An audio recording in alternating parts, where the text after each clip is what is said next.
Hey friends, it's Pumpkin Palooza all up in this kitchen today. I told you we're going to be making lots of videos and lots of pumpkin stuff. We're going to get all my pumpkin videos done. Today's the day. So let's also get our sweet tooth out of the way. This should be my next in line video, I think. And I wanted to bring you all along because I've always wanted to try this and never have, and I thought, well, Pumpkin Palooza is the time to do it, right? So today, from all recipes, we're going to make some pumpkin fudge. Hey, by the way, if you're new here, my name's Angela. I'm the inquisitive farm wife. You never know what creation I'm going to be up to next, what adventure we're going to go on, or what's happening. So buckle up, join in, and become one of the farm wife fam. Hit that subscribe button, give me a like if you enjoy this video, and definitely share it out with your friends if you think it's something they'd enjoy too. Speaking of friends, this is going to be a collaboration, Pumpkin Palooza 2025. It's an open collaboration that I decided to host, and so if you or anyone you know would like to post a video and be included in the playlist, all you have to do is tag me and I'll add you. For people to find you looking for pumpkin recipes, use the hashtag PumpkinPalooza 2025 and they should be able to search you. And if you're feeling a little extra, get a hold of me or screenshot this picture, and you can also use this thumbnail. Okay, let's just stop for a second. Let's all get a good laugh because this is a few weeks in. We're probably, I don't know, maybe close to halfway through the month. If you've seen the logo and you haven't caught on yet, let's do a little Where's Waldo, okay? There are 2 mishaps in the logo, yes. And I decided to leave it because I thought, why not? It's fun and it could be creative too. And it's the last time I'll ever ask for help from AI. I tell you what, I had AI help me build that thumbnail because it's harvest season and I'm busy, and I thought, I'm gonna go ahead and give this a try. I couldn't fix it. I couldn't edit it. I didn't know what to do. So let's all just laugh, have fun, and play Where's Waldo with what's wrong with the thumbnail picture today. Anyway, let's get started making some pumpkin fudge. Well, and you know, I'm going to change the recipe up at least a little bit. Let's get started. The first thing I'm going to do is plug in my little stove top.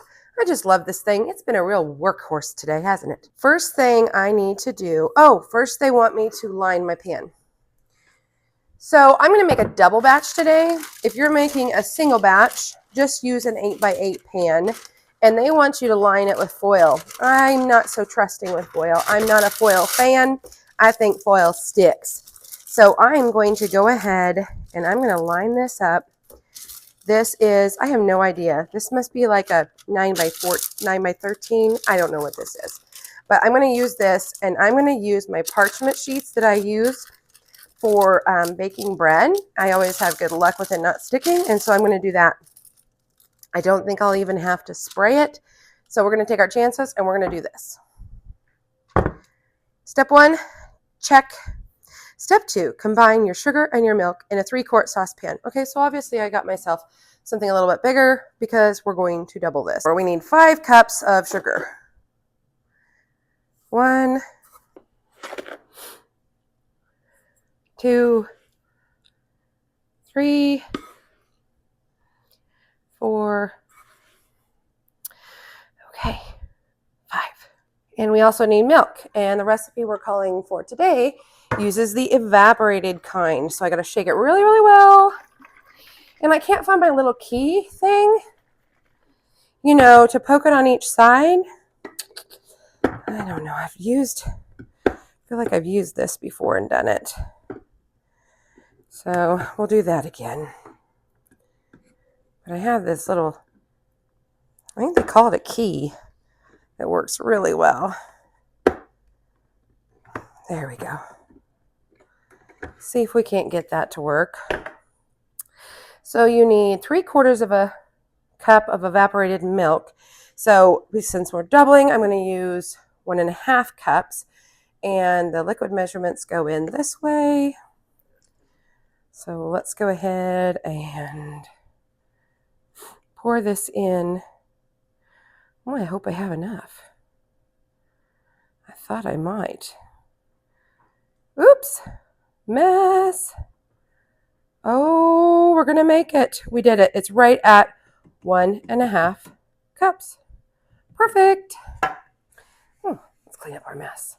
So 1.5 cups is going to go in with our sugar. So I need to turn this on.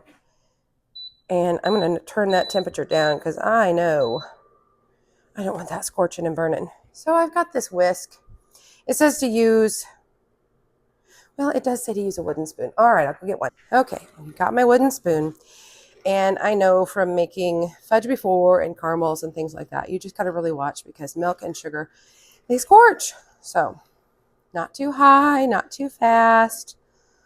Just make sure you're stirring and keeping an eye on it. Just don't walk away from the kitchen during this project. This is not one you can just leisurely do. You need to stick by it. So we're just going to kind of stir it. They want you to go ahead and attach a thermometer, candy thermometer, which I'm not going to do. I'm not going to do that right now because they don't even have you do temperatures yet. So it just gets in my way. So I don't add the candy thermometer till towards the end when I know I actually have to have a temperature reading.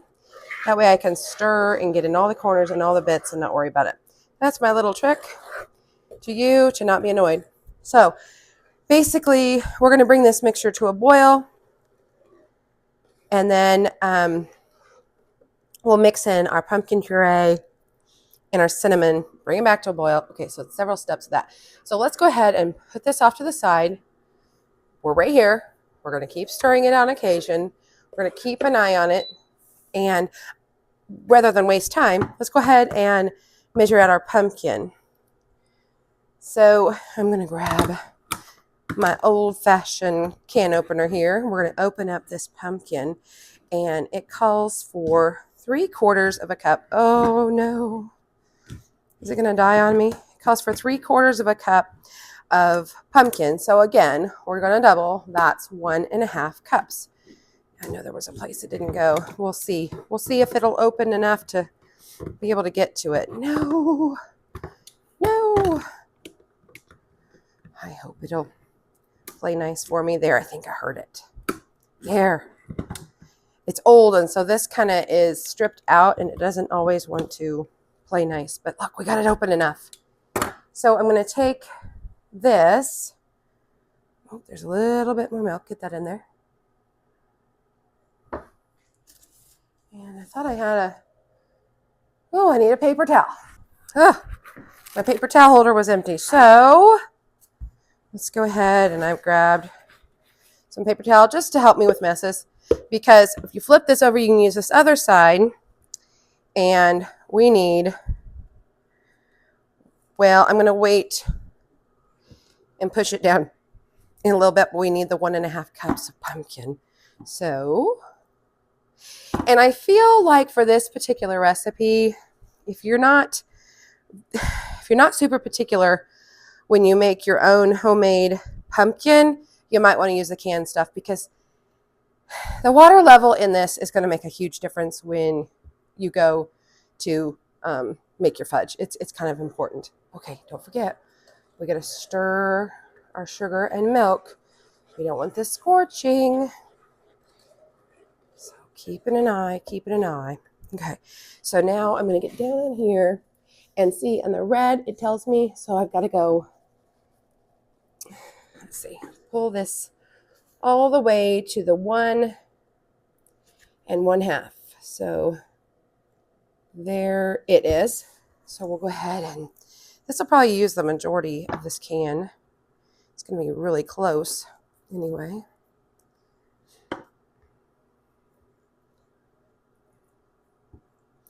Yep.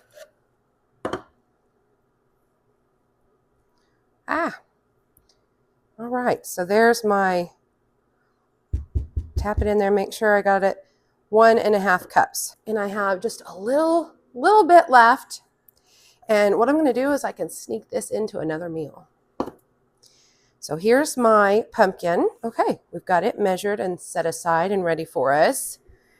And look at this. It's almost to boil. Almost to boil.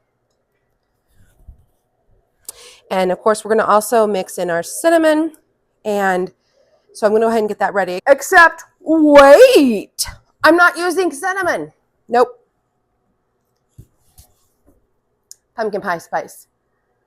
I want to use pumpkin pie spice. So this is how I'm going to change this particular recipe up just a little bit. That's really all I'm going to do today.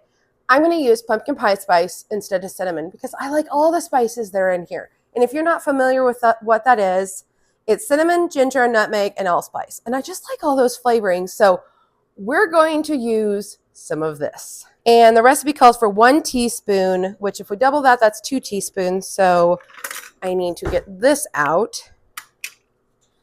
And let's move it to the 2 teaspoon mark. And I'll go ahead and we'll just swap out complete ingredients. Yes, we are. I am not going to get finicky about trying to decide if that would be too much of nutmeg or whatever. Nope. I'm just going to use what equal ingredients. Yep. There we go. Okay, so we've got that measured out, set aside here, waiting for us. And we're just going to kind of keep an eye on this. And I'll bring you back when this actually kind of comes to a boil. We are very close. I'm starting to see the foam, and that's going to be the impurities in your milk. It just does that. So this will soon be there, but I'm not going to make you just sit here the whole time. Okay, as you can see, we have started to boil. And so I'm going to kind of sprinkle in the seasonings first, because I really want to try to incorporate them. I don't want big chunks of it. I noticed that it was kind of clumpy a little bit. So let's go ahead and get this out of the way. I gotta stir fast with my left. And then we'll tap with my right. That was a challenge. But we did it and we didn't spill. And now I can kind of see the seasoning is blended. I was afraid that once I added this pumpkin, the color would change too much. I might not be able to see all those spices. I still may have to turn it down. But I'm going to add the pumpkin just a little at a time because this is hot and I do not want this plopping up on me. Okay, this is going fast. The sugars have all dissolved. That's the biggest thing you've got to, let's turn this down a little bit, that you've got to worry about is because you don't want gritty fudge. That's awful. See how that color changed? And I knew I might not see all those seasonings very well. Woo! That just plopped right out of there, didn't it? Okay. So we've got all this in there, and then it says, of course, bring it back to a boil, which won't take long because it is so hot, but I did turn it down. And oh, that pumpkin smells so lovely, friends. Oh, this is nice. So I just got to basically incorporate this. It says cook, stirring constantly. Last time it said occasionally. This time it said constantly. Well, I'm a constantly always because I've just had boilovers. I've had scorches. It's just no fun. And so now this is when I might turn that back to where it was now that I've added the ingredients, because I just did not want that hitting me. I mean, it got me a little bit, but not bad. So this is when I will go ahead and add in the thermometer, because it wants a very specific 238 degrees Fahrenheit, or if you're Celsius, that's going to be about 114 degrees. And it says that it will take about 18 minutes. I'm just going to kind of keep an eye on it.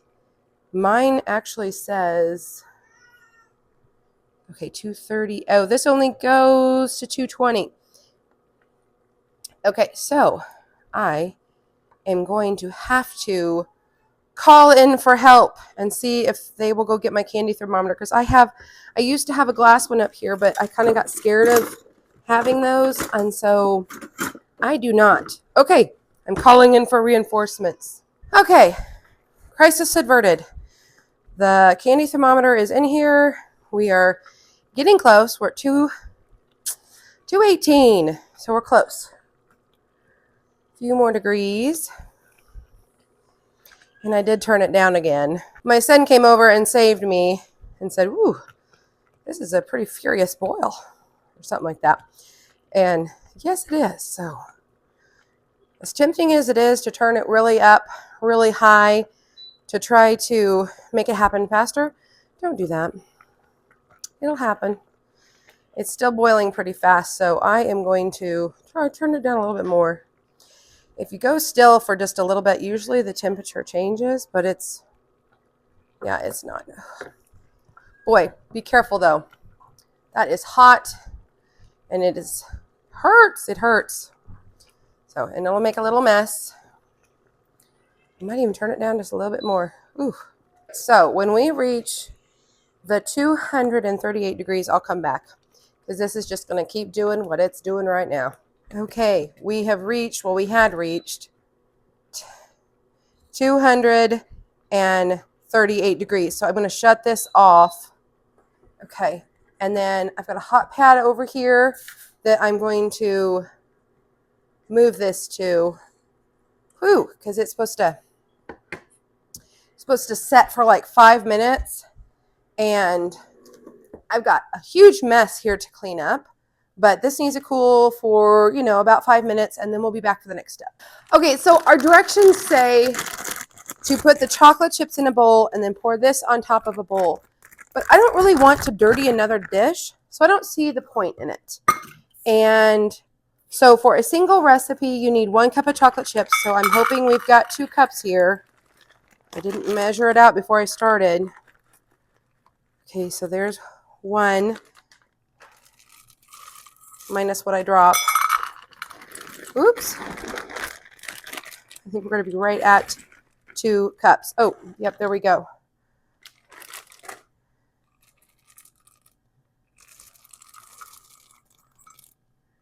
Okay, so I'm just going to kind of fold those on top, and then like that, and then I'm going to let it just set for 5 minutes and do nothing to it. Okay?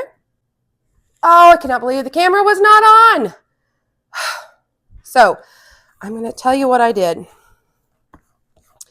After the white chocolate had melted, I felt like it was getting gritty on me. Then we went ahead and added some butter. We added some marshmallow fluff and some vanilla. And then I thought for sure it was ruined, that it had seized up, because see, like right there, it kind of caramelized on me. And I wasn't real happy with that. We don't want that in there. And I don't want that in there. So off to the side that goes. Okay. I probably should have listened to the directions and not left it in the pan and had the extra dish. My bad. I'm going to get as much of this as I can out of here. Oh, I should not have done that. That is my own fault for that. I feel bad that I can't believe it, the marshmallow fluff and all that, when I put it in there, it wasn't in there. I am so sorry, but I am not going to go through this again. So you're just going to have to trust me that I did add them. And it was 2 tablespoons per batch of the butter, so I used 4 tablespoons. It was at room temperature. Okay, we are done. We are done here. I'm going to try to spread this out the best I can. Oh, it's definitely not as soft and creamy as I'd wanted. I did let it get all the way up to the 238 degrees, but it just took forever. And it got so thick, like unbelievably thick. So I'm not sure if it was my thermometer, but it's a new one, and I use it for my caramels, and they turned out just fine the other day. So I'm not sure. I'm going to try to just level this out the best I can. I have this second piece. I'm going to go ahead and put it on top just because I want it. Let me wash my hands real quick. Okay. I kind of want to use this to press it in there, and I want to get a flat surface. But I'm going to admit, it's not as wonderful as I was hoping for, but it's It's not done yet. And there were some things that I did differently that maybe I shouldn't have. And this is how we learn. So I'm going to go ahead and pull this off and show you that really flattened that out nicer. And then I'll flip it over just to kind of, you know, keep the elements of the air out of it. And I'm going to set this aside. I'm going to set this aside and I'm not going to think about it anymore. So the plan here was that I would be putting this in little packages for other households, not our own, because that is a lot of sugar for all of us who are not we're trying to stay away from the sugars as much. So if I get that done, I will put some little pictures for you. I did do a small tiny taste test. We can get a little bit of it off of here in the pan here. I mean, it's still warm, so I won't have the texture of it completely, but we'll taste it. Actually, the flavor is really good. It's pretty tame as far as it's not over pumpkin-y, and it's certainly not over spicy. It has a little bit of grittiness to it. It does, but not bad. I've bought fudge that has been worse.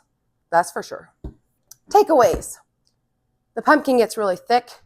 It burns you very, very easily. Be careful, be cautious.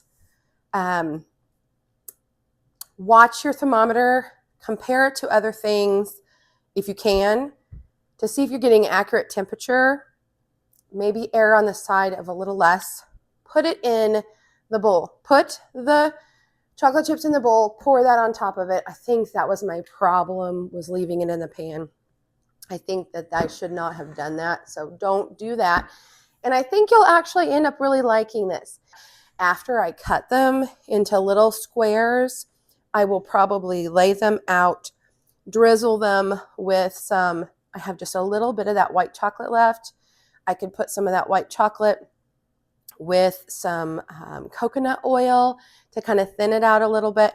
And then I can drizzle it, and then I'll sprinkle on either some, I could even do some like cute little fall leaves, sprinkles, or fall colors, something like that might be fun. If I can even get my hands on some pumpkin ones, that would be really fun. Or put maybe a little pumpkin cupcake topper or something on one or two that you put in the box. So if I get all that done, I will take some pictures and share that with you. But I want to go ahead and end the video for now, because I've got so many things going on today. I've got to move on to the next project, and this is going to take a while to cool. I won't even probably get to it today. It'll probably be tomorrow before I even think about pulling it out and cutting it. But you saw how easily this parchment came right off of that.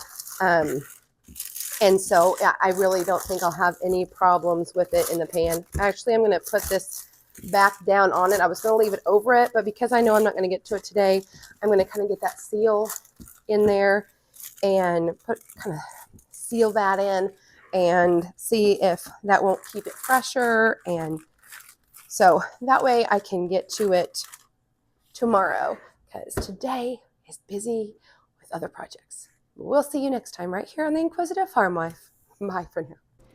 And just in case you wanted to know how I finished them off, I did it 3 different ways. I had the cute little pumpkin candies, and then I took dark chocolate with sprinkles, and then I took white chocolate and put a little Crisco with it, thinned it out, and then put on that pumpkin pie spice.